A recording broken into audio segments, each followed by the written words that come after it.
Yo, what's going on YouTube and welcome to Metal Gear Online. Yes, that's right, it is finally here. I am so excited. I've been looking forward to this for a very long time.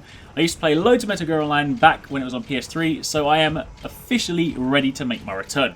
Now, with that being said, in this video what I thought I'd do is run you through some of the things you'll do when you boot it up for the very first time, show you some of the customization options, some of the sort of class options, and then I'll jump in and throw in a few clips from some of my first few games so you can see what some gameplay is like. And then once I level my character up and I unlock some more abilities, I'll start doing more videos for you guys to show you different things like abilities, weapons, customization options, all that good stuff. But for the time being, let's get started. So first up, you'll obviously boot up the game.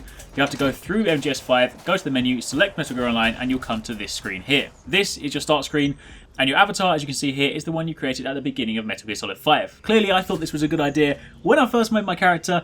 I'm beginning to slightly regret the full face tattoo right now, but hey, I can always put on a helmet either way. You can also obviously create a new character. When you get to a certain point, I believe you need to sort of like get to somewhere around level sort of like 7 or 8, and then you unlock the ability to create a second character in a second slot, and that one you can create from start to finish, but for the time being, I have to stick with what I've got.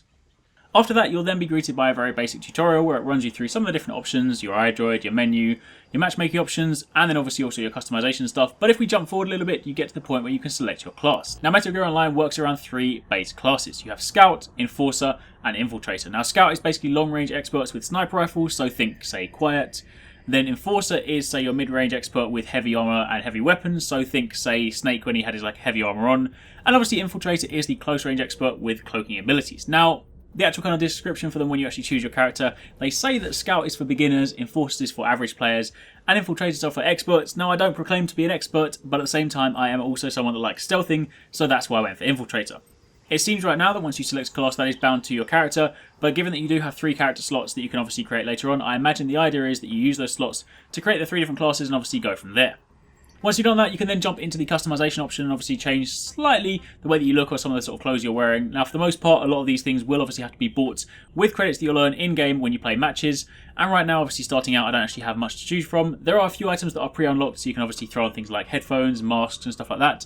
But you can still scroll through the menu and look at some of the cool items that you want to unlock. For example, this reinforced face mask. I really want that. It makes me look like some sort of armored ninja, so I am definitely ready for that.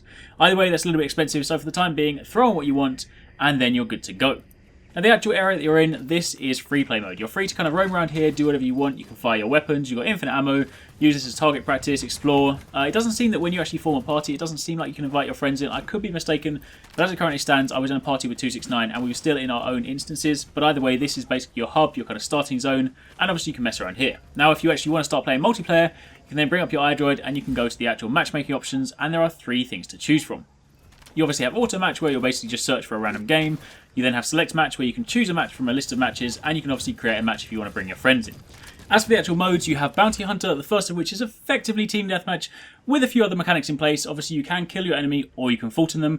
Killing them will give you a certain number of points but will put a bounty on your head, whilst Fultoning them will lessen your bounty, and if the opponent that you actually Fultoned has a bounty, it'll then add that to your final score, which can obviously help you turn the match around. You then have Cloak and Dagger, where you're basically armed with non-lethal weapons. You have Camouflage, and the attackers have to steal a data disc, so they basically need to sneak in, grab it, and then deliver it to an evac point, whilst the defenders hold lethal weapons, and they basically have to stop the people trying to infiltrate. And then finally you have Com Control, where attackers have to capture and defend com links and download the enemy data, and they win once the download is complete, and again the defenders have to stop them. So those are your 3 modes. For the time being, I jumped into Bounty Hunter mode just to kind of get used to the game and to start leveling up.